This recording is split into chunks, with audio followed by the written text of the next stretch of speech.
Knowledge becomes meaningful when it inspires innovation, and leadership becomes impactful when it nurtures future generation. Today, we are honored to have among us a visionary academician and distinguished scientist whose journey continues to inspire countless young minds. We are equally privileged to welcome our guest of honor for today's function, Dr. Neeraj Saxena, Pro-Chancellor of Jodh Ishwar Singh University, Kolkata, and former scientist, TIFAC and advisory AICT New Delhi, to kindly address the gathering.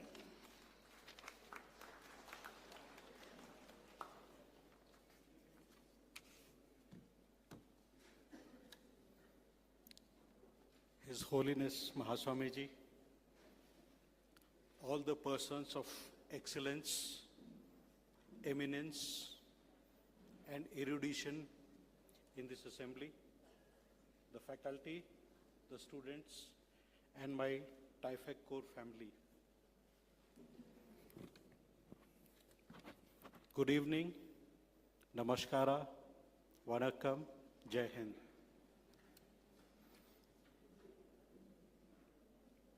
Thank you for the invitation. 25 years. Only 25% remains here. And what an impressive journey this TIFAC core has registered. Great achievement. Speaks volumes of hard work that must have gone by the successive coordinators, the principals, the support of the management, blessings of His Holiness. I have never come across any center of excellence surviving 25 years. It becomes a case study. And I would urge all the funding agencies in the country to look at it, how it sustained. We talk of industry-academia interaction. We hardly find substantial. And here is an example, extraordinary example, that I find I can boast about. It's a model center of excellence, I would say.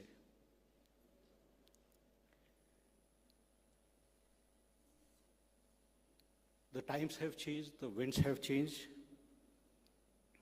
We talk of AI. We had a very beautiful presentation from the students, this Gen Z.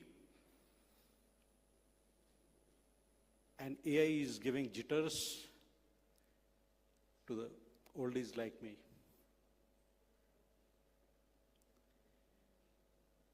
But AI is not to be feared. We have had series of technologies which have impacted education.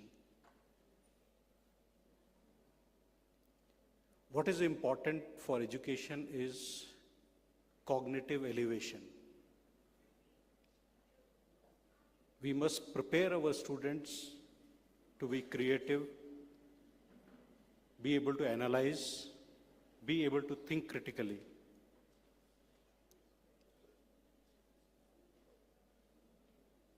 Today, with help of AI,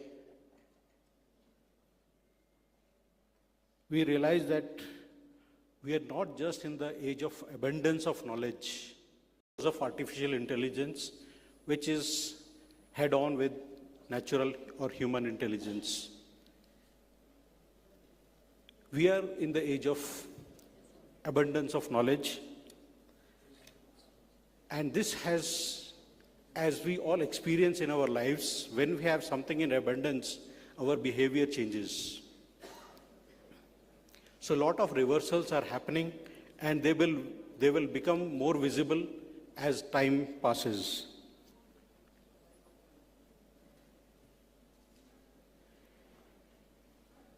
When we have things in access, the knowledge is in access, we cannot teach our students in an upward fashion. That means you start with chapter 1, chapter 2, semester 1, semester 2, and solve some problem in the third year or fourth year.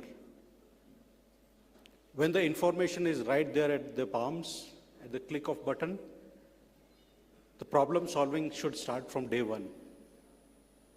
So this is one reversal. I have spotted some 36 reversals I have already documented. Second interesting reversal which will unfold is assessment. So far we have assessed the answers written by the students. But when the answers are generated by artificial intelligence, assessing students for their answers makes no sense. So we'll have to flip that. There will be an inversion, and we will have to look at what questions they are asking the artificial intelligence. So that is going to be a reversal that academia has to be prepared for. Another reversal would be, so far the teachers have stood in front of the students, sage on the stage. When the student or in the classroom, AI knows more than anybody, the teacher has to stand at the back. We have seen the pictures of Guru Dronacharya. He stands at the back and teaches his disciples. Similarly, Guru Vasishtha. Another important aspect that will gain importance in future would be the books that we have had as source of learning, information. They become museum of perfect answers. They are repositories. What we have as if the books are one half, then the other half of the knowledge is the failed formulations,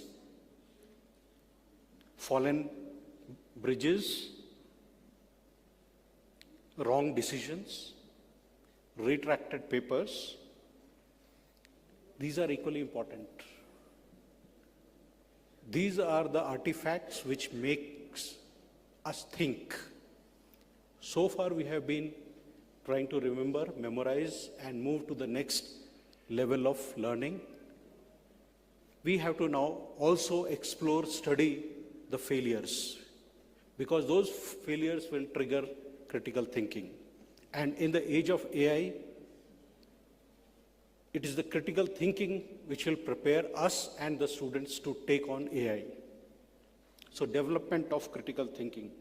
Students need to read. So far they have been reading and regurgitating in the answer sheets, but now they have to read, pause, reflect, not regurgitate. In this changing dispensation, the teachers or the adhyapaks, as we have had for generations, for about 200 years, we will have to go back to our gurukuls and discover what the pandits, drishtas and gurus in those gurukuls were doing. They were not filling the minds of the students. They were stretching their minds. They were challenging the minds. So that is the new role that is there for the teachers. And for the institutions like this, they have to emerge as not academic institution, but as the institutions of cognitive leadership.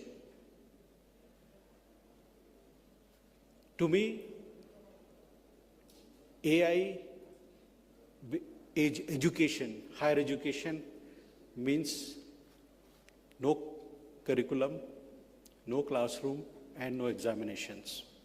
Because adults cannot be taught to think critically with these three artifacts. We need to replace curriculum with problems, the challenges. Classrooms have to be replaced with sandboxes where they can experiment, fail, and learn in the process. And examinations we have had for testing the memory makes no sense when the information is in abundance. I would like to extend heartiest congratulations to the college, the management, for the wonderful strides it has made and is a shining example in the academic and research world. I extend my warm wishes, best wishes for the 50th milestone for the TIFAC Corps that I was involved 25 years back. I stop here and thank you once again.